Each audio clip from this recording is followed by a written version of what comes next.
What's up, everyone? Welcome to the RRBG podcast. Today, I am being joined by one of my favorite photographers in the scene, Mr. Ryan Loco. How are you, brother? I'm beautiful. Life is beautiful. It's a perfect day outside, and Nice. I'm inside, so you can't beat it. Where are you at in Florida? No? West Palm? West Palm Beach, Florida, man. Hell yeah. I want to There's nothing apologize. I like more than a beautiful day, but I get to stay inside. As awful as that sounds, I love it. I love being home. I love it too, man. Especially you. You travel a lot, so I'm Yeah, assuming that home time is very precious. absolutely, man. I am at least once a week. I'm flying somewhere, so I mean that adds up really, really quick, and it makes me just appreciate being on my couch and doing all the silly, dumb things like just having a cup of coffee with my dog, that sort of thing. So. Nice, nice. I want to apologize to you and everybody that's listening to this. Since last week, have been dealing with a bad head cold. Man, Because I went a little hard in the paint. When AW comes into town, that just seems to happen. It started Thursday for me, and then all the way through the weekend, through the pay-per-view, and it lasted till Tuesday. Because after the question, paper, huh? question though, real Yeah, quick. Sorry to interrupt. Question, because I yeah. need to know. With an AEW pay-per-view, was it worth it to get sick? Oh, absolutely. It always Absolutely, is. It's absolutely. it always is. The whole thing is worth it. Like it's a lot of work for me because I'm a sicko, so I like to go out and entertain, and I try to get the people like I got Big Bill some comedy gigs.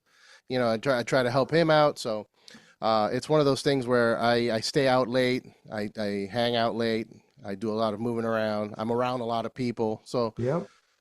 like we were at Monday night, like 1 in the morning. We were at the Comedy Store with MVP and RJ and Harley till super late. Yeah. So it's kind of now like Tuesday I woke up and I started feeling it, and Wednesday and I'm still now I'm getting kind of over it, but boy, it's one of those It's things.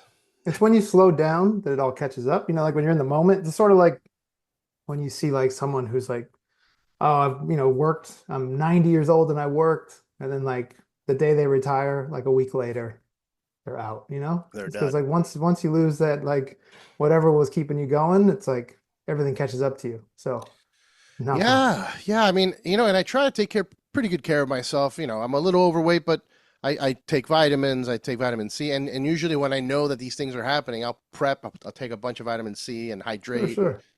But eventually it just gets you. It's too We're much. we're old, brother. We're old. Hate to break it to us, but we're old. So, okay, I wanted to ask you first off. You travel a lot for AEW. I do. Is it something that you're contracted with them, or is it something that they call you like, "Hey, come, we got a show, and we'll fly you out"? Do they fly you out? That kind of thing. How does that work for Yeah, you? I mean it's basically just we have two photo teams. It kind of breaks down into like a dynamite photo team and a collision photo team. Uh where like we just know we're on those shows. Obviously, things happen, personal lives happen. Someone's like, "Hey, can you work a collision for me? Hey, can you work a dynamite for me?" But yes, it's basically I know every Wednesday or every Tuesday I'm leaving my house uh Hmm. for a show on Wednesday. So yeah, it's a fun challenge in the sense of like, on one hand, you get to go to all these different places. And on the other hand, I'm seeing the same people every week. And so it's how can I try to make this show different from the show last week? How can I make Kenny Omega look different than what he looked like last week? And that's on me as far as different angles and things like that. So that's what can be like the grind is like, because I like to create and I like being in new environments and taking new photos. But we have our 2 hour window of a show, and how can I do a little switch, to just give us something a little something extra to make Wichita look a little different than Sacramento. For sure, for sure. I mean, thankfully, every show is a little bit different. Something happens that may not Yeah. happen in a different show, so it gives you some room to play. But I could get it. I could get that you as a creative person, you would get kind of not bored, but just kind of this is the same thing from last week. I can't take Or yeah. another picture of a bleeding mox. You know what I mean? Like I mean, I mean, it does bleed different every time, that's but true. uh, That's true. I mean, I imagine it's the same in like the comedy world, whereas like people are, workshopping their sets or whatever, and so like they're Oh gonna yeah. go week after week and do the same. Obviously, the crowd's gonna dictate, I'm sure, how like things get changed and everything like that. But I'm sure mentally, it's like, man, I gotta let's. I think it's just probably little things, right? Like I'm gonna switch the joke order. Like I'm gonna put this here instead of this and see how that plays and things like that. Well, it depends on the comedians. Like for example, for me, I always try to add a little something, uh, an extra word, or if something happened in the news, I'll throw in a little. Like when the whole Kendrick and Drake thing happened at the Super Bowl, I threw in a little Kendrick joke that week. Mhm.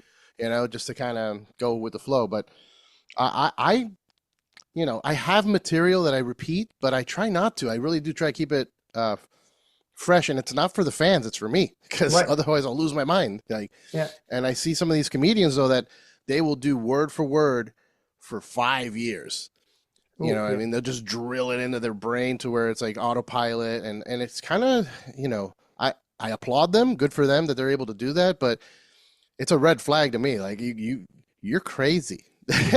There's no way you're meant all there because how are you not losing your mind saying the Yeah, same yeah, for thing? sure. Yeah. So okay, how protective are you over your art form? Like, do you Hmm. feel that are you in the camp of everybody has a camera in their pocket, they should go take pictures? Or do you feel that that waters down the art form that like everybody's taking pictures? No, I'm of the belief that, like you said, everyone has a camera now in their pocket, a crazy quality camera that, in the 50s and 60s, you would have, they probably would have locked you up if you shown up with it. It's an incredible machine. And I'm all for it. I think people should take photos all the time. I do think that with digital photography, stuff gets lost. Like as far as I remember being able to go home and you flip through the photo album and you like I'm with my mom or my aunt and like you have these physical photos that you're actually flipping through and you're like, oh my gosh, remember that birthday or that.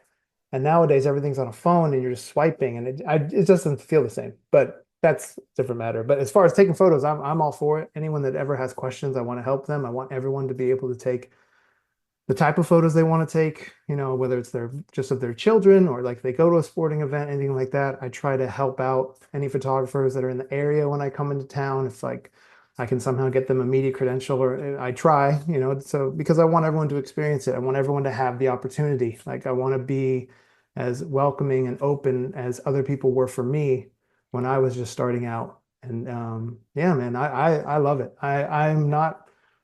I don't want to gatekeep anything. I will, if you ask me how I took it, I'll tell you exactly how I took it because I'm not going to take a photo like you and you're not going to take a photo like me. Again, it all comes down to how we see things, our individual eye, the moment, those sort of things. But yeah, man, I'm an open book, Okay. 100%. Yeah, because there is that gatekeepy elitist behavior in music Sure. or comedy even like and I could see it happen in photography where like everybody thinks they're a photographer now and they're posting in Instagram with like lens culture hashtag whatever all that stuff Right. and and like I could see it bothering someone that has been doing it for 25 years and has proper equipment and knowledge and of like certain things that just some schmo comes off from the street with his phone like I got a picture too like Yeah, yeah. you're not a photographer, Well, get out of here. I mean, there's a saying, and it's true, man. The best camera is the one you have on you. So, I mean, it's better than not having one in your pocket. So, absolutely take the photo. It's Nice. it always blows my mind, like when I watch, like I always watch like documentaries and on anything, because if someone's talented, I don't care if they're the best canoe builder. Like I want to watch it because I want to see how their mind works and things like that. And it always blows my mind. It's like when you watch like a music documentary and they're talking to someone who is incredible. And then the first thing they'll say is someone else gets brought up and they go, oh, that guy's 1,000 times better than me. Like that guy's uh, so good. And I feel like when people are confident in their abilities and know how talented they are, they also know how much they don't know and are able to recognize and lift up other people. Like I could never imagine like talking about myself and saying, "Oh, I'm better than that person." Like, absolutely not. I see photos from someone who's like, I just, I took this on my phone. I'm like, that's incredible. I wish I would have had that angle. You're a genius, Yeah. Do you think a part of that has that behavior in you has something to do with the people you're surrounding yourself with? Like professional wrestling is such a while it is a cutthroat business and everybody's trying to get themselves over, there is a lot of helping going on. I mean, by nature, just having a match with someone, you're helping each other look good, Sure. and also the martial arts aspect of it. MMA, there's a lot of discipline, a lot of everybody's kind of humbled in that sport because you act all cocky, you're going to get choked out. So, do I you think think that has that a lot to do with it, or no? I think that that's especially the MMA aspect because I started in that world and you realize that no matter how good you are, there's someone better. Hmm. And you never, first off, you never want to be the best in the room. No. But there's always someone better. So you're going to be the loudest talker in the room, and all of a sudden you're unconscious. Yeah. And also it doesn't help anybody. Like if you go in and spar and beat the crap out of everybody, like who learned anything? You didn't learn anything. Your teammates didn't learn anything. So it's really a matter of finding each person's individual skill set, what they're really good at, and just picking their brain and learning from there. And when it comes to my photos, especially in an event, I always tell people like I can't take my photos without a wrestler there. Can't take my photos without a ring there. I can't take my photos without the lighting crew there. You know what I mean? I can't take the my photos without a crowd there. And so it's Mhm. like it's a full like we all work together. It's a cohesion of the group, and everyone has their role, and everyone plays a role. And if you take one of those aspects away, it hinders the art that we're trying to create, whether it's the wrestler, the photographer, people filming, anything like that, the people doing the announcing, even, you know. And I think that that is what allows you to realize, like, with it takes all of us, you know. We do this every twice a week, but it takes an entire crew from I mean, our catering. Like, I make sure to give a point to thank our catering every week because it is a thankless job. Is But that it's cater? vital. So is catering like that? Is that per venue, or is that like they travel with you guys? No, we have a crew that travels with us, and so Nice. you know Okay. that's not easy. Again, they have to do the same thing as we do. They have to get on a plane or get on a truck and do this every week, and it's a grind. That's a And grind. so Yeah. I'm just appreciative of everyone that works there, and I'm appreciative of all the fans that show up, and I'm appreciative of the fans that may not like AEW, but still doesn't Yeah. matter. Just keep Yeah. watching wrestling. That's all that matters. Just watch wrestling. People need to get that lesson in their life, the humble aspect of it, because there's so many people walking around entitled or thinking I'm the best in the room. And a funny point that you brought up, you don't want to be the best in the room. I know some people may hear that and think, "What do you mean? You got to always strive to be the best." It's like, yeah, but I grew up poor and working very hard, so I learned that when you work and you're the best worker in the room, they're gonna take advantage of that. They're going to put you to work all the time, and it Yeah. may not be worth, the pay you're getting at the time. At my day job, I do beer stuff.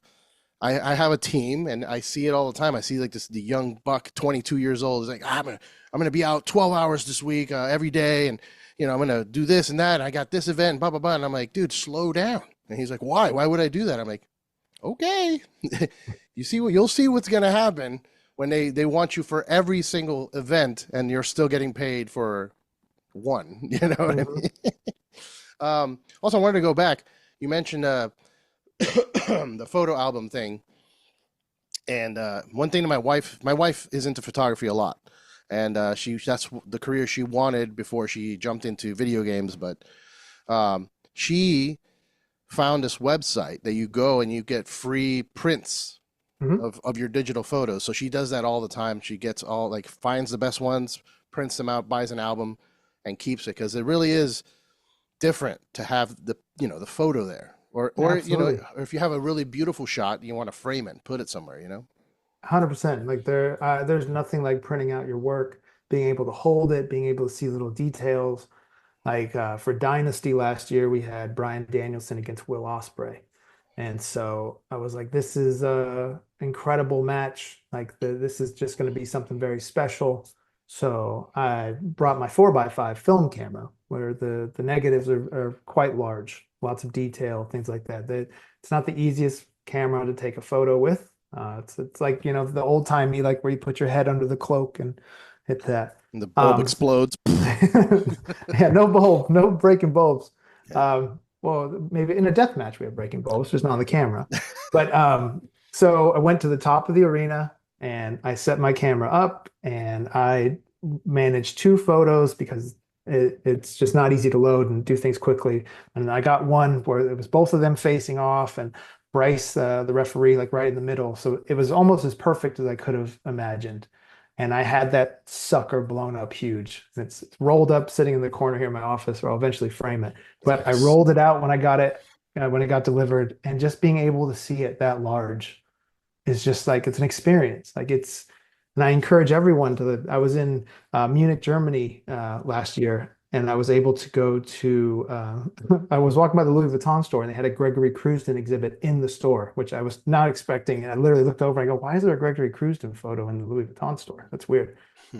And then they said, "Oh, but they got an exhibit." So I went in, and being able to see them in person, in the way he intended in that large size, it just adds a whole different dimension. So if anyone ever has a chance to walk into an art gallery or photo gallery and to see, look at like the art that's behind you, like being able to see it and see the texture and see just the different details that you don't see on a little tiny phone screen or an iPad, it really changes everything. Yeah, yeah.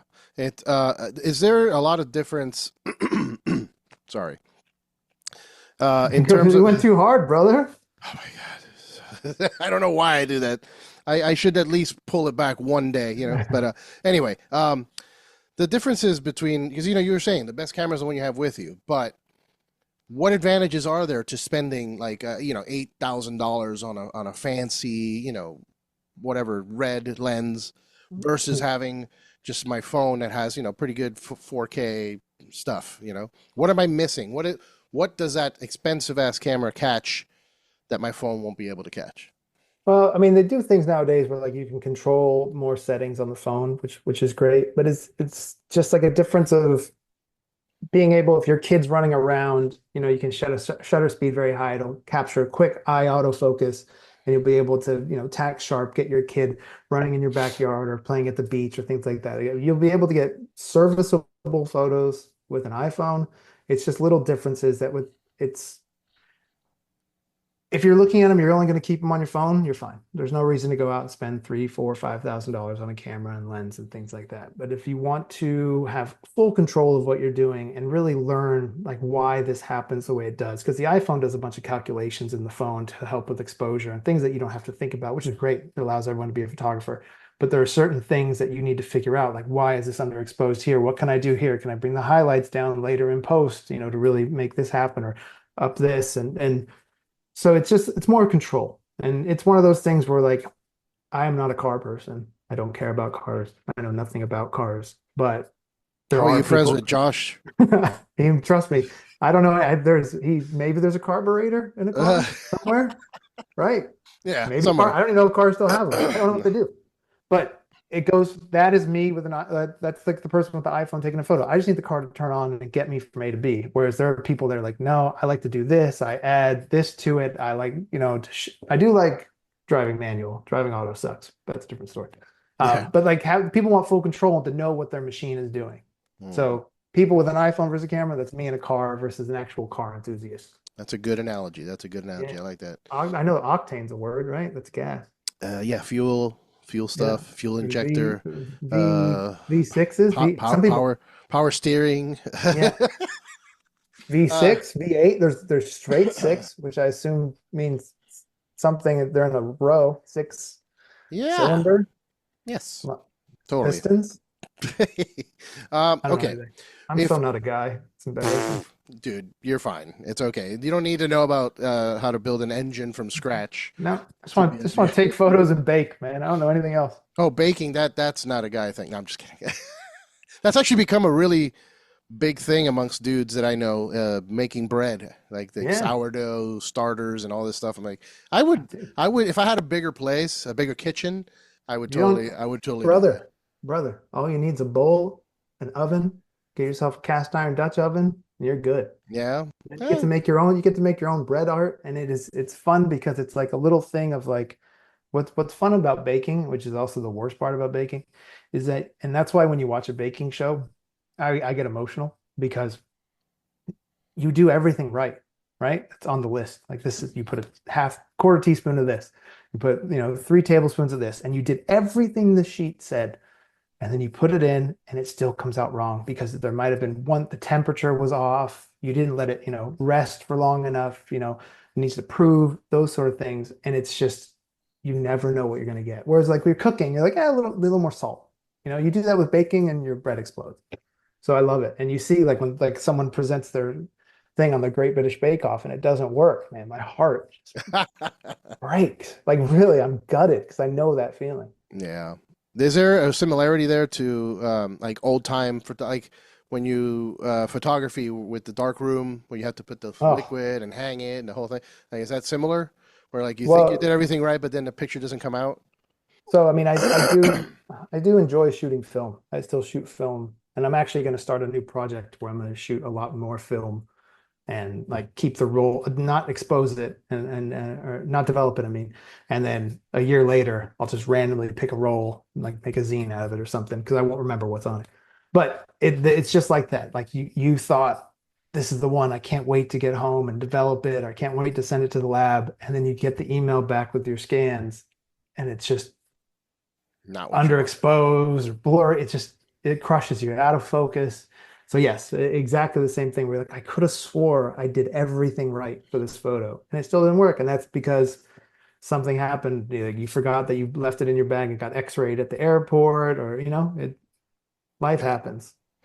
Yeah. Now I wanted to go back a little bit and ask you because I saw some of your older work on your Instagram, and there's pictures of landscapes and beautiful shots of nature and whatnot, and also like LeBron James and George St. Pierre. What made you transition over to like mostly wrestling? Like what was the catalyst there for you?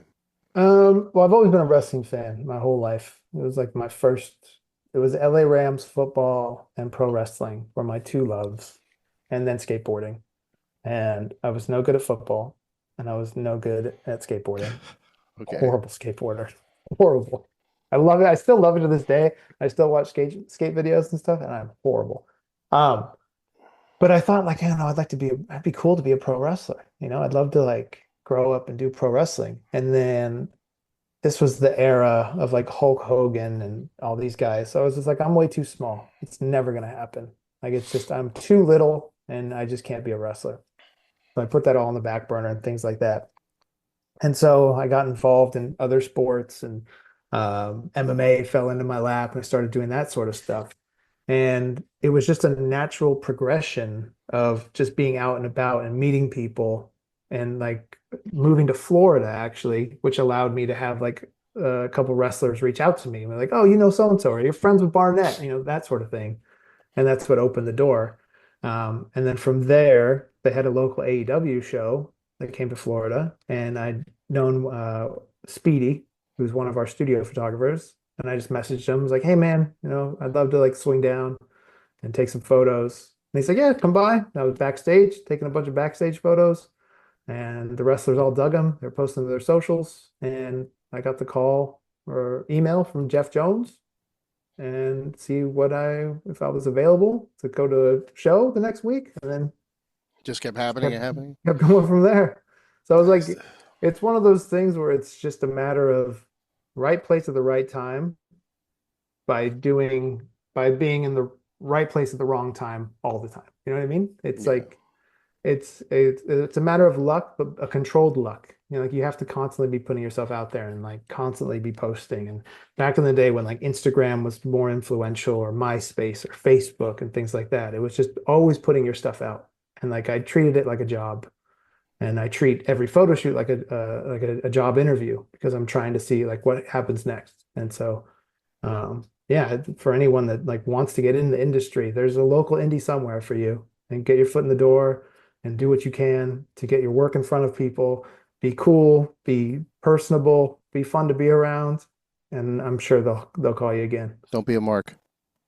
Don't be, well, I mean, allow yourself to mark. I still mark out for big matches. So you Oh, still for got, sure. but turn it on and off, you know? Yeah, yeah. If you see yourself in a situation where you're having a conversation with someone, don't like freak out about the Mhm. selfie and the autograph and the whole thing. Like, just be cool, man. Just be cool. I also have horrible ADHD, so I don't know if I answered your question. Oh, you I did, just you did. okay, good. I All just right. like I literally go my life, my brain does this constantly back and forth. I have no idea. I feel It's you. it's I bad. feel It's you. bad. I It's feel very you. bad. So, which when you were growing up though, which wrestling were you like were you a WWE guy? Were you a WCW guy? What Oh was the no, thing? it was Superstars on the weekend, of course. WWF Superstars. Superstars. I watched that. And then I remember one time like flipping through and I might have caught like an NWA or maybe it's WCW. And I was just blown because I was like, oh, this is real. Because like it Mm. got presented in a more realistic manner, and looked more like two people like having a contest versus like WWF. And so I was like, oh, that's kind of cool. Like, so I can watch WWF and that's just whatever. But WCW or NWA, whatever I was watching, I can't remember. I was like, it's the real stuff. And I think they had like couldn't go. I remember the one thing that bugged me was like they had a top rope rule where you couldn't go like from the top rope or throw people over the rope. Hmm. Or it was a DQ, and that made me so mad because I was like, Yeah. like man, match is gonna be boring. You can't jump from the top rope or you can't throw someone out of the ring. That might have something to do with the studio audience that they had with NWA before. Might have been. I don't Yeah. know. Yeah. It's weird. That's cool. I started with WWE obviously or F when I was a kid. I remember watching I think the first WrestleMania I watched live that I remember taping it on a VHS, putting the scotch tape over the hole on the top to Mhm. record over a thing, and I think it was WrestleMania 7. Uh, Wow. yeah, and I watched it live as a kid, and I met years ago. I mean, obviously, but Macho and Hulk at a weird like yacht party. One of my friends was this rich white kid. All right. He's like, "Hey man, my family's doing a yacht party. You should come." I'm this poor little brown kid, and they're like, part of me was kind of like dinner for schmucks. Like he wanted to show off Mhm. his brown friend, to his rich yacht party people. But it was cool. They had food and all this stuff, and I just remember seeing a boat approaching the dock where the party was, and Hulk and Macho posing on the front of the boat, like on the That's way in. They're just like, insane. "Whoa," and then they Your cut. little mind must have been Dude, I was blown. like, oh my God. And I just remember them coming down from the boat and shaking everybody's hand. They shook my hand. I remember That's Hulk's cool. Hulk's hand like just dwarfed mine, like it was like ah. Yeah, Uh, yeah. but yeah, that was mind blowing back then. And then I've told this before a bunch of times in the podcast, but I stopped watching right around the Stone Cold retirement, like when he left, Mhm. and then I came back around 2015 or 16 because a bunch of friends kept pushing me to, hey, you got to watch it again. Hey, you should start watching the Rumble, and there's some really cool people. And I remember it was the one where AJ debuted.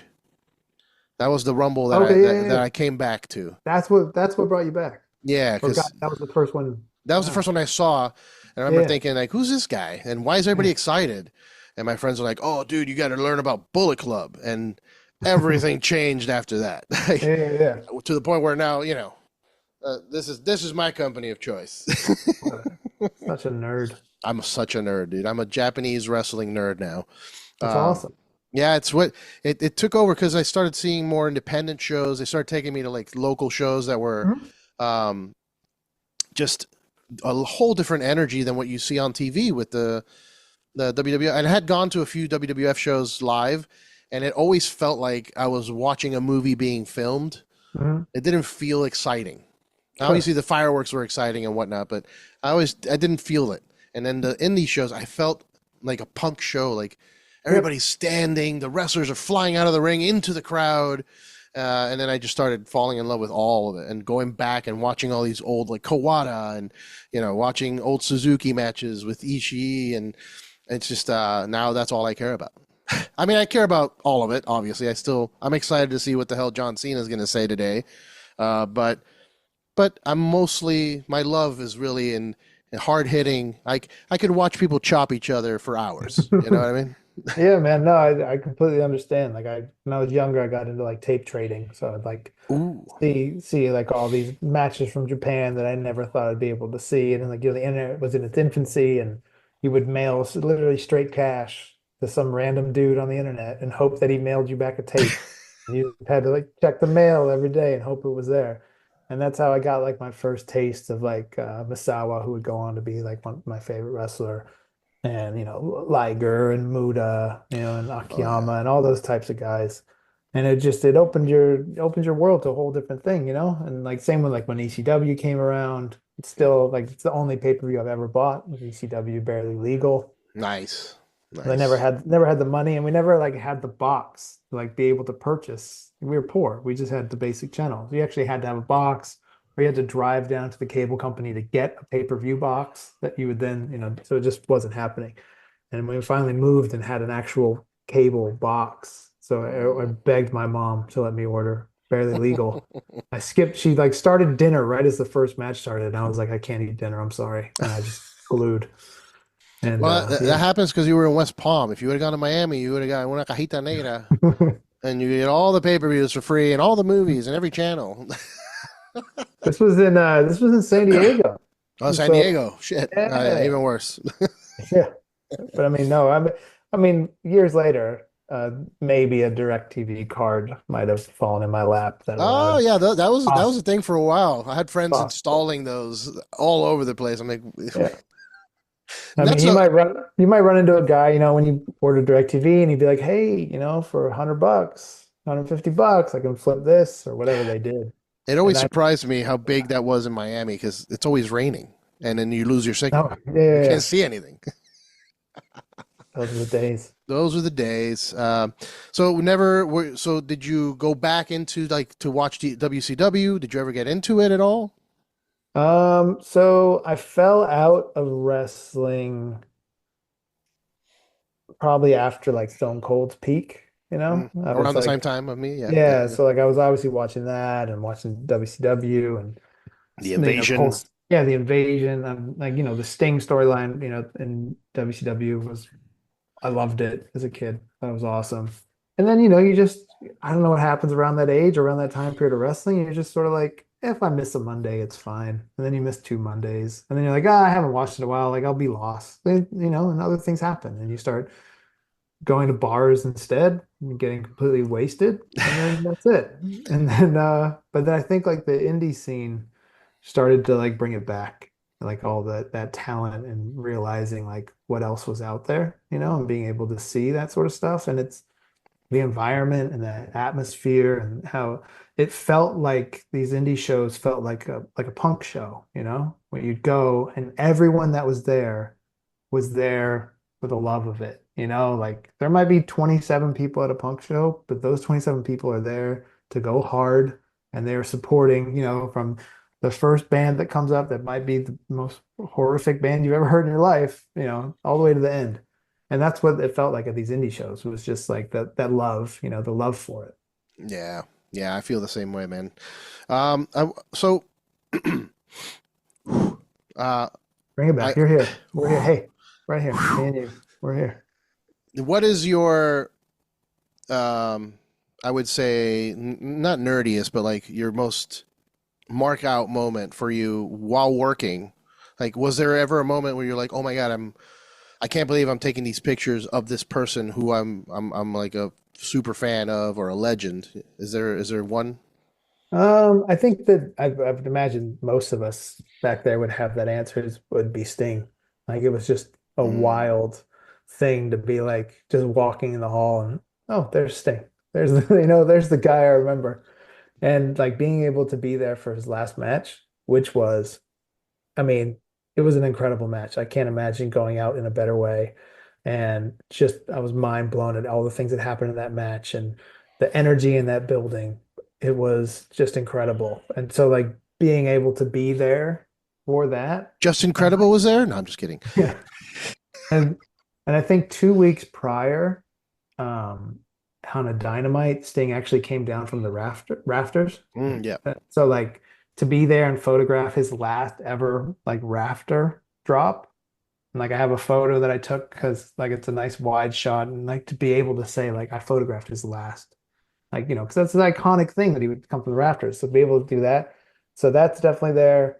And I would say our first time in Wembley, we're all in. Oh, yeah. I mean, it's still the second one was still just as special, but the first time to like to go into Wembley and like the day before it's empty, and I'm just like looking around, like mind blown that because of a stupid camera, I'm here, at Wembley Stadium, Yeah. I'm a dumbass and I get to do this.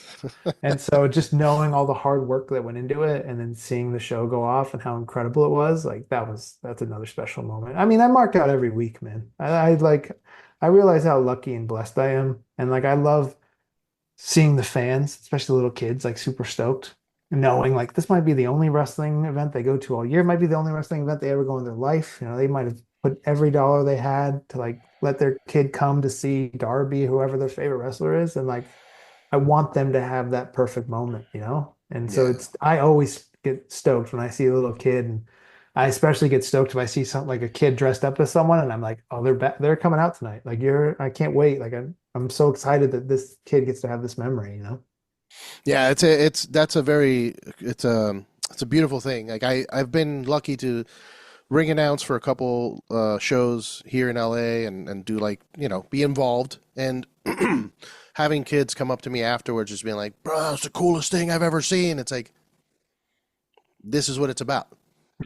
Yeah. This is what it's about. Like that's Yeah. and to be a part of that, it's wild, man. Like to me that, and I know this is going to sound cheesy because I'm talking to you right now, but that moment, the for me was Japan with you over there Yeah. at fucking Ryogoku. Being able to walk through the entranceway into Ryogoku and just stand there like, what the fuck? Like, why beer? Beer is what got me here. I made a beer with Josh, and this is why I'm Yeah. here now. Like, Yeah. what?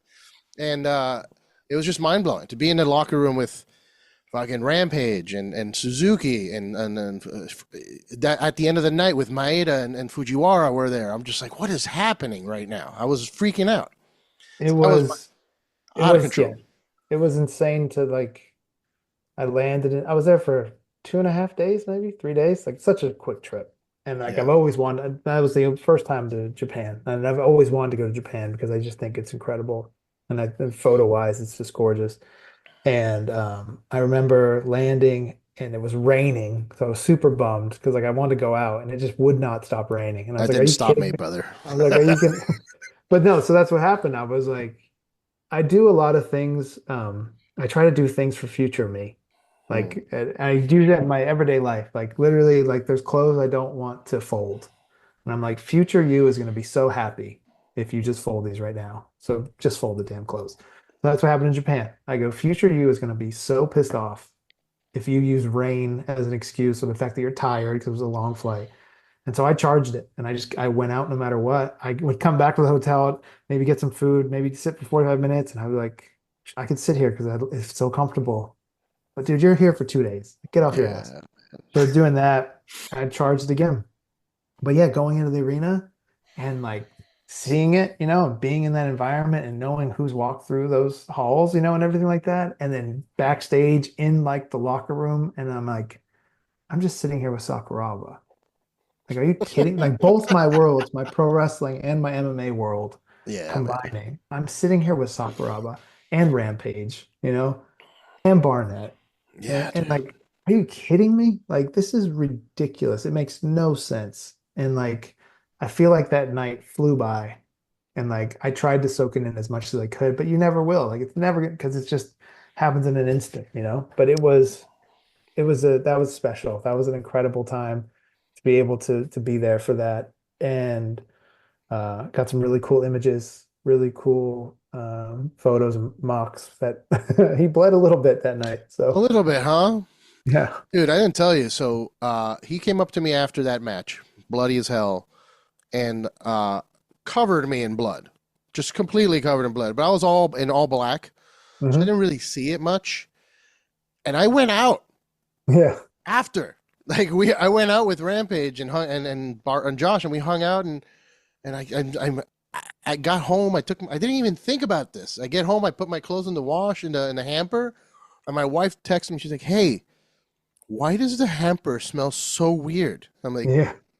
"Oh, because my clothes is covered in John Moxley's blood. I'm sorry." What a weird thing to tell your wife. Don't worry about it. It's just covered in blood. I'll take care of it when I get home. The Oh life you man. chose, brother. Hey, that's a keeper though, because other people would be freaked out. Like, what do you Oh mean yeah. your clothes is covered in blood? She's just like, yeah, another day. She's all It's good. fine. It's what it is. But yeah, man, what a special. I wanted to ask you that. That was one of the questions I had. Do you find it? Is it difficult for you to be in the moment because you're trying to capture the moment? Like, is that something that, because it's important to try and appreciate these times, Mhm. obviously, because you're in Japan, you're doing this crazy thing, but also you're so you're still trying to make sure you get the Yeah. shots. So, how difficult is it for you to be in the moment when you're there? I try my best to be in the moment, but at the same time, like as I'm taking a photo, I'm also thinking like, oh man, I need to like lower this just a little bit because that light's in the way. So I need to get the light over there. Oh, if I get like a million different processes are going through my brain in 1 second of trying to frame this photo as it's happening. Like going back to that Sting match and like Darby does the dive off the ladder onto the glass. Yeah. And so it's just a million things happening where I see it start to come into fruition. And I'm like, I need to get to the other side of the ring because I know our camera guy is going to be shooting one way. And if I shoot from that angle, he's going to be in my shot blocking the glass. So I have to make sure to run to the other side so I can get a clear shot. And so I'm trying to appreciate the moment, but in reality, I'm literally thinking mostly about the photo. And so afterwards, I'll go back and rewatch certain matches just to be like, oh wow, that really was. That's one of the matches that I rewatched. But if I don't have a camera in my hand, like if I'm not working and I'm literally just sitting somewhere to watch something, I will be fully immersed. Like I don't take photos with my phone. I don't really Mm. record video. I take photos of my dog with my phone, but that's about it. Because I'm just like, I want to be here. And like, I don't need a camera phone photo to tell people I was here. I know I was here. So let me like really soak it in. Like, I don't record at like concerts or anything like that. If I was at an indie show and watching something and I don't have, if I'm not there working with the camera, then I'm just sitting and watching because I want to appreciate the moment, like it just gets lost on your phone anyway. People have, gigs and gigs of photos and videos they'll never watch again. So, Yeah. Yeah, I try to. Actually, so I asked my wife because like I told you, she was into photography. I asked her like, what should I? Do you have any questions for Ryan? And her number one question was, how many pictures are on your phone, and how many of those pictures are of your dog? uh, so let's see. Photo wise, there's 3,500 photos on Oof. my phone, but that goes back to 2010. Oh So wow. it's Okay. really not a lot of Not that photos. much. And I would say 90, 85 to 90% are my wife or my dog. Nice. Nice. And it's like we lost our dog Noodle a couple years ago. And so we have our new beautiful baby, Miko, who's a perfect dog, just like Noodle was a perfect dog. And so I've realized like I took a ton of photos of Noodle, but I didn't take enough photos of Noodle because you can never take enough. So now I'm going Right. overboard with Miko because and again that it'll never be enough, And Yeah. like doesn't matter, but I do my best, especially after losing Noodle, to like really appreciate the moments with Miko. And like there's times I'm on the couch and I'm a little tired and she looks because she wants to play and I play every time, I Nice. imagine like I don't have kids, but I imagine or I hope that's what people are like with their kids. Like I'm sure you're tired, but they want to play fetch. Not fetch. That's catch. Catch. Yeah. Yeah. Maybe play fetch with a kid. I'd have a kid if I could play fetch with it. That's about it. I'm the same way, man. We don't want kids. Every time we are out in public and we see people with their kids, we're like, oh God, thank God we could our dogs are not like Yeah. that. I mean, listen, I'm sure it's a beautiful thing, and I support people for Oh, for doing sure. whatever they want. If you want to have 50 kids and you can support them, have 50 kids. But there's nothing better than when I'm getting on a plane with just my backpack and I see the family with 3 kids and they are like they look miserable. Hmm. And I'm just like, more power to you. I'm gonna sit here with my headphones on and not talk to anybody. Exactly. Yeah, man. I can't imagine, especially with the lifestyle I've chosen, because you have you focus on photography, and you have a kind of it's a job really where you're traveling for wrestling. I do all kinds of things because I'm an idiot, and Mhm. comedy and music and wrestling and beer. Like I'm going to Seattle next week for beer, and Oh wow. while I'm there, I'm like I'm gonna book myself some comedy spots. I'm gonna see if I can catch a concert. Like it's chaos. So I can't imagine living my life the way that I'd like to live it with children involved. Like I just Sure. couldn't process. I don't have enough brain power for that. That's too much. That's way Yeah, too I don't much. know. Yeah, I don't think it happens, brother. I don't think that I think my life would have to drastically change just because I would want to, give my child the life that not that I didn't have the best childhood. I didn't have like an awful childhood. I wasn't getting like murdered or anything, but I would want to be there, because my dad Yeah. wasn't. And so it would drastically change my life. I think that's the same, probably subconsciously, the reason why I don't want kids.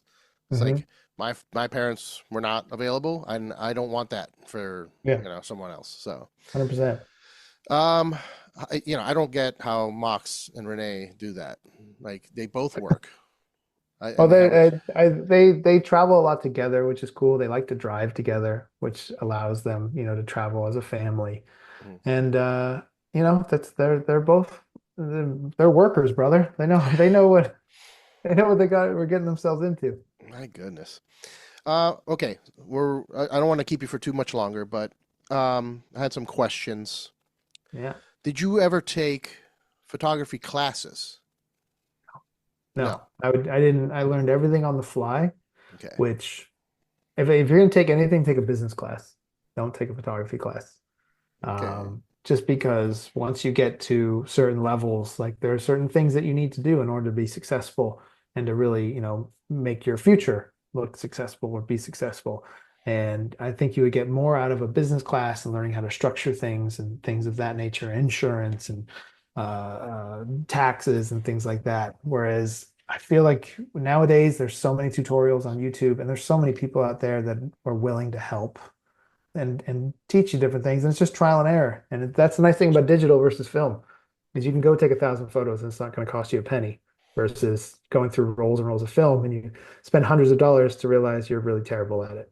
So you can be terrible for sort of free now, Yeah. which is good. Yeah, I've thought about it because my wife was thinking about it too. She's like, "Oh, I should have taken photography classes." I'm like, I mean, outside of learning the rule of thirds and like how to use the actual machine, Hmm. they can't like. It's a lot of being in the right place at the right time. Getting the right angles, the lighting, like. But that's all Yeah. trial and error. Like a lot of people see these pictures online, like one of your wonderful portraits, or one of your pictures of like Sting, and they're like, "Oh my God, Ryan's so good at photography." It's like, yeah, but what you don't see is the 250 other shots that you took of that same moment to find that one that was the right one. And also, man, like I'd love to hype myself up and all that stuff, but it's really like if it's a cool photo during an event, like chances are if you were there with the camera, you would have got something very similar. It's just you have to do the work to get to the seat, You got to do the Yeah, work to get backstage. And then, you can blow somebody's mind with stuff where you're like, I just happen to be there. Like that's yeah, it. It took a long time. I bust my ass to be there. But as far as actual camera skill, we're not that far off. It's just the opportunity and being in the building. yeah, yeah. I've played around with it. Because of the podcast, I've gotten offers like, "Hey, I got a photo pass for you for this concert," and I have her camera, so I'm like, "Yeah, I'll do it." Yeah. And I learned a little bit on how to use the camera she has and whatnot, but it's mostly like, let me sit here and get in the photo pit and take 1,000 pictures. And hopefully, one of those is good by the time I get home. Yeah. But that's the thing too. It's just like you said, if you saw all my photos, you would think I was terrible. You know what I mean? Like you have to curate and be, have a purpose for what the photos you deliver and what you post and everything like that. Like I don't post all my photos on Instagram or on my website because if I did, you'd be like, this guy sucks. Right, right. You gotta break a bunch of eggs. And Yeah. nowadays eggs are very expensive, so don't Oh, break too many. But don't yeah, break it's too just a many. matter of just self-curation and learning and things like that. I'm sure, plenty of artists that paint and everything, there's a bunch of broken canvases in their garage, that you should never see. And crappy doodles and Yeah. all the notebooks. Yeah. Yeah. how do you feel about digital alteration to your photos? Meaning, like, if you were to take a photo outside and then taking it to Lightroom to adjust to make it more vibrant, like, Hmm. do you think that's fake? Is that kayfabe or is that part of the art? No, I mean they've been doing it since there were times in the dark room there, different, dodging and burning. And you look at an Ansel Adams photo, and then you look at the photo with all the notes. Like if you can go, there's a classic James Dean photo of him. I want to say was it walking in New York? I want to say he was walking through Times Square in New York. Him walking in the fog. It's a very like famous photo, but you can see the photo in its original print form with all the notes on it of how many adjustments need to be made. So they've been doing it forever. Mm, It was just a different uh a different way of doing it versus with the laptop. But I have no problem with that. I'm not a real AI is not my thing. I'm not a fan of like if you want to make AI art, as long as you label it AI art, and that's fine. But trying to pass off like your AI as a photo and not acknowledging that, I'm not a big fan of that. yeah. Um, I I think hate it that they're just with artwork. That really freaking kills me, dude. Like, oh, check out my art, and it's AI art. I'm like, that's not your art, but okay. like I mean I am ignorant to it, so I don't well enough as far as how much work actually goes involved. So I'm not trying to downplay anyone that makes AI art and saying it's not difficult because I have no idea. I've never done it. I'm just saying like you should differentiate and really let people know like what you're doing. It's the same as if you brought store-bought cupcakes and don't tell me. Right, And I'm like, oh right. my God, you're I such brought a you cupcakes. you're incredible. Like this flavor, how do you do it? And you don't tell me. Just tell me they're store-bought. And I go, cool, it's still a good cupcake, but now I know you didn't bake it. That's Yeah, all. yeah, yeah. Yeah. People just want that recognition, that clout, that like, ooh, you brought cupcakes. You made these. These are amazing. You know, Yeah. I don't know. Well, It's I weird. think that too, it's a like I wish I could draw. I can't draw. Like I tried drawing as a kid and I would do okay as far as like straight not tracing, but copying. Like if the picture's already there, comic books, because I was a comic book nerd as a kid, and now I'm a comic book nerd again, sadly, for my bank account. Um, it's bad. It's It's really really bad. It's like, and it's only been the last 3 weeks. And oof. because I went back to my mom's house and found my old books, and now I'm on eBay finding all the old books as a child that I couldn't afford, and Mm, now getting that's them even graded. more dangerous. Yeah, I don't even care about new books. I only care about the old ones when I was a kid that I couldn't buy because we didn't have money. So now, like, I just literally got a mail day today. There's like 4 new books I just put up, and yeah, it's bad. But I going back to that, like I could trace like a or not trace, but copy a cover if it's already existing, but I could never draw anything out of my brain. So I could understand like if you want to do AI art, it's like I just can't put it on paper. I want to see what it looks like. It's just a matter of just being open and honest about it, I think. Like that's all. Yeah, yeah, dude. I feel you on that whole. So I grew up poor and I couldn't afford a lot of things, but I did have some things. And then throughout the years, once I left the nest and became Hmm. an individual person, I lost so much. Sure. Not just comic books, but action figures that I had, and movies and stuff like that. And as an adult now that I've been thankfully successful at work and whatnot, I'm trying to buy all these things that I lost, and Uh-huh. it's wild. I have way too much shit in my house. Yeah, dude, look, here, As you let's can we'll see, do it's we'll everywhere. do a quick little stat. Oh, look at that! Yeah. Look at that! That right there is the first comic book. That's not the original one that I had as a kid, but that's the first comic book I ever remember buying with my dad.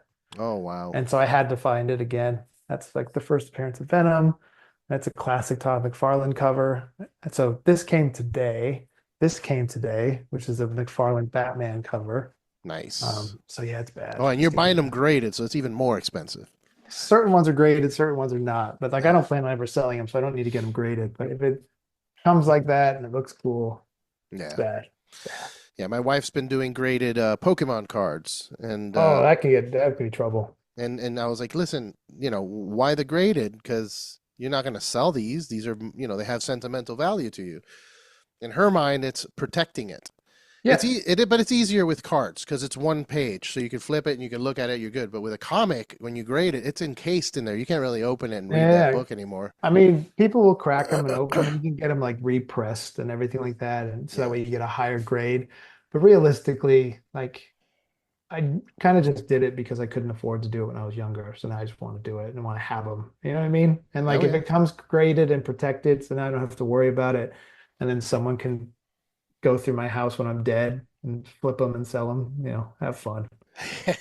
Or I'll tell my wife, like, baby, if I kick the bucket, just get rid of all of them.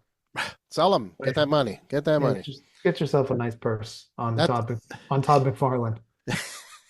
that's how I felt with my first pair of Jordans, man. Because I remember as a Yeah, kid loving the Jordans, but never being able to afford them, and like, oh, these are my favorite shoes, but whatever. And then I was 41 when I got my first pair. I'm like, now I'm an adult. hmm I made it. Like, if I yeah, can afford a pair of Jordans, like, wow.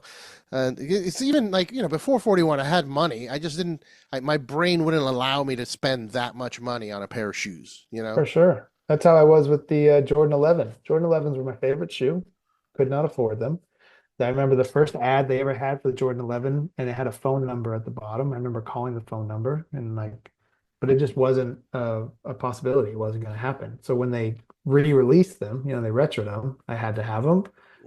They used to come out on Wednesdays. For a lot of people that don't know, that they actually would come out on Wednesdays, and I skipped my college class that day to go to Foot Locker to buy the Space Jams. And Nice. yeah, and I happened to walk by the Foot Locker like a couple days before, and I prepaid for them. Back when you could do that as well. Same with Eastbay. If you had the code, you could call ahead of time. Be like, I'd like to buy these, even though they're not listed yet. And obviously, that's all changed now. You got a sneakers app, and you're not going to win any raffles. Sorry, but yeah, I was the same way. But like, I think everything in our life goes back to our childhood, as far as like wanting to recapture like those memories, because I feel like those were the formative like memories and like really shaped us as people. And it all goes back to that. We just want to recapture that feeling of like checking the mail and like something came for you. It's incredible. Like nowadays, I don't want anything to come for me in the mail because it's a bill. Like I don't, you know, and it's Taxes, just, no. and Yeah. like I would talk about it with people all the time. Like the fact that like I can watch any wrestling match in the world at any time now makes me not want to watch it. Whereas if like when I was a kid, I remember my mom worked weekends, so I'd be home all by myself on the weekends, and the cable went out because we couldn't afford to pay the cable bill that month, and so and the internet was out. So all I had was like a Royal Rumble 91 or 90, and The so one that I Ric wa Flair won? no, it was the one. It was my memory's so bad. It's the one where Luger and Brett Mm, tied. 90 then. That's got to I be think it was 90. 90. I think it was 90 where they tied. And I think it had the Yokozuna Undertaker casket match where Marty Jannetty was the Oh, one that like got pulled up. Um, yes. but that's all I watched that for 2 days straight, you Nice. know? Yeah. Nowadays, like I'm like, I can watch anything I want and I don't want to. Like the fact that you didn't have stuff was what made it worth like watching or getting. And now it's just not the same because we have it all. It just bums me out. If you would have told me as a little kid, like, hey, one day you'll have the full library of every wrestling you've ever wanted to watch. I'd be like, oh my God, I'm not gonna do anything else. Now Yeah. I have that, and I'm like, nah, I'm good. Whatever. Yeah. I feel that. I feel that. It's kind of an option paralysis. That happens to me at like big, Yeah. there's a big store in Florida called Tate's. I'm sure you've heard of it. It's in I Fort have Lauderdale. never heard of it. What is it? It's in Fort Lauderdale. It's a big comic book store. Like You huge. should not. Why did you tell me that? That's bad. They have all the old comics. I know what Anyway, I'm doing. I know what I'm doing. no, go to Tate's. It's my I favorite might go spot. tomorrow. Whenever my wife and I are in Florida, like that's a destination. We have to go to Tate's, and it's this massive store.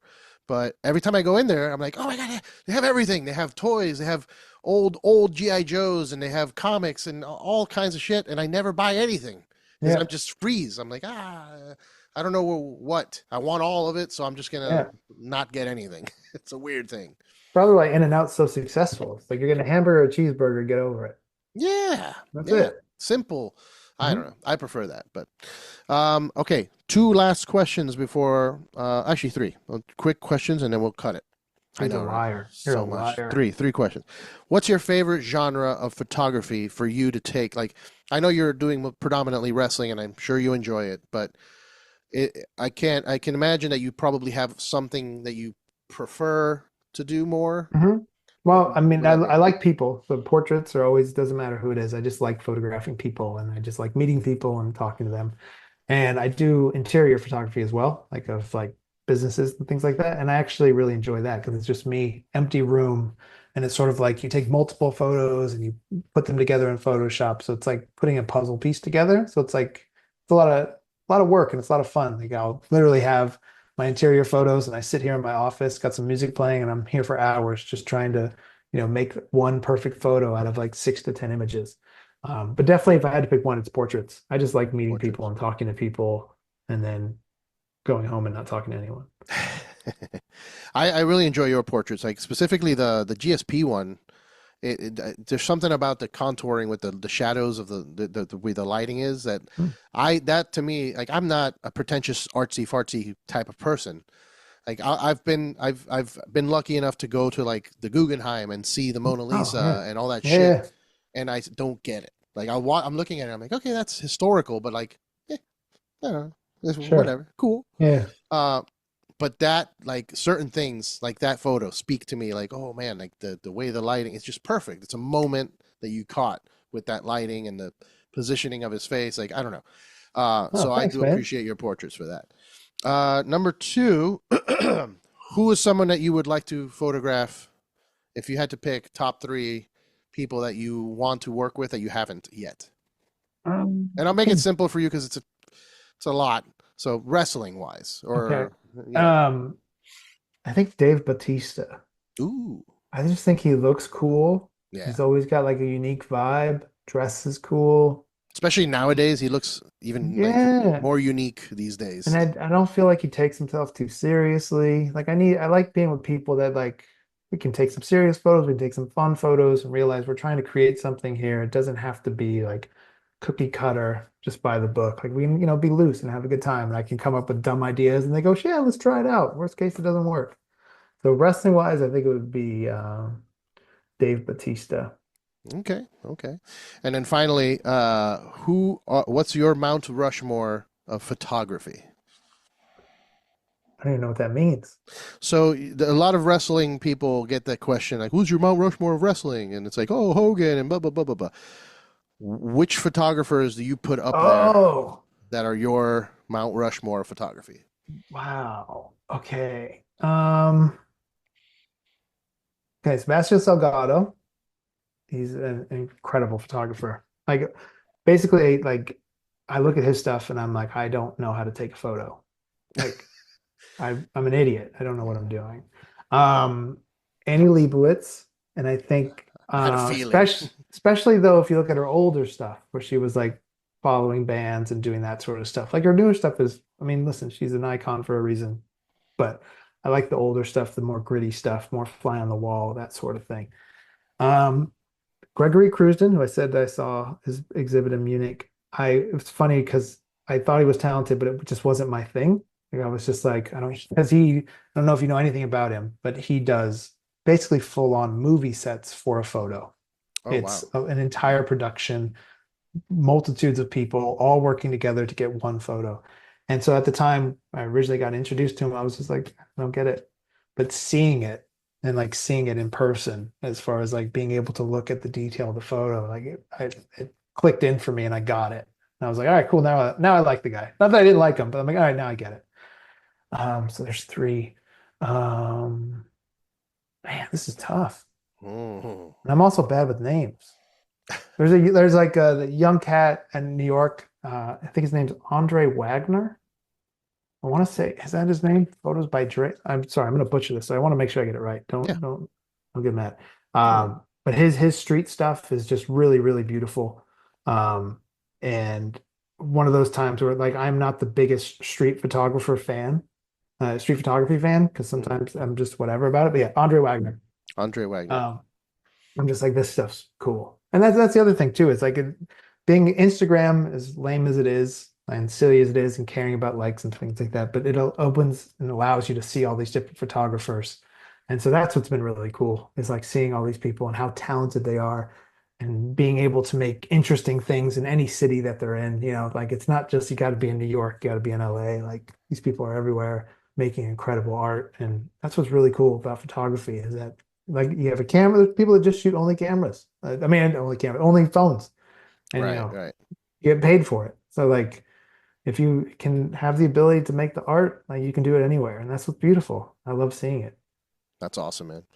Well, dude, thank you for taking some time out of your day. Sorry for the the complications we had, but It's all good, brother. I'm glad we finally did it.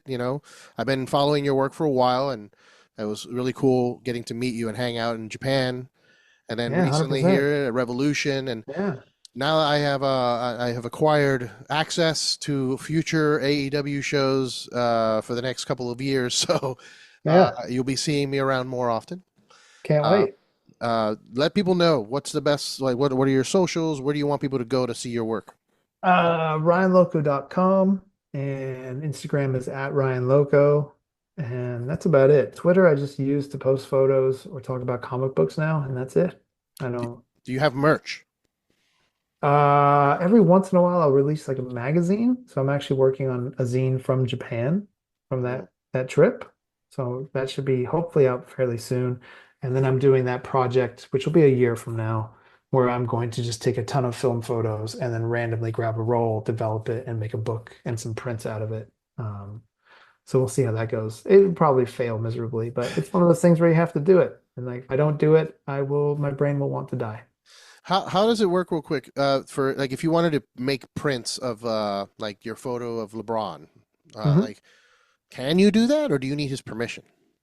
It all depends on the job. Depends on what you've signed in the contract. There are certain times where it's just like you're allowed to use it for marketing purposes, like, hey, I shot this, so other people will hire me, but I can't technically like sell it like as an art piece or anything like that. So it goes case by case basis, just in regards to what the contract you signed. Okay, because I was gonna say you should get some prints. I mean, I'm sure people would I love to did have. on my website. I sold prints for a little while, and but the thing is that I don't want like just prints to be out there. I want like, here's your window to get them, and if you got them, cool. If you didn't, sorry. And like, once I printed it, that's it. You don't get another chance to get them because I want them to be special, and I want people to feel special for having it. And Yeah, so I will do that again, and it'll be the same thing where I'll be like, this print will be sold for a week, and after that, it's gone forever. And if you didn't get it, I'm sorry. No offense. that's smart. Yeah. That's the game plan with a lot of things these days. The drops are Yeah, I very mean it's the same pushing. as like now with comic books, they make all these different variant covers, and so like you want to get all these, issue one of Absolute Batman. There's like 15 different covers that you can get, which is insane to me, but people want them because there's a finite amount. Yeah, for sure. All right, brother. Well, thank you so much, and hopefully we'll hang out soon at a show or something like that. I'll hit you up. Absolutely, brother. I'll be the dude in all black running around like a chicken with his head cut off. Yeah, I'll probably be doing the same thing. So I'll see you around, brother. Thank you so Appreciate much. you. Take care, Thank man. you, brother.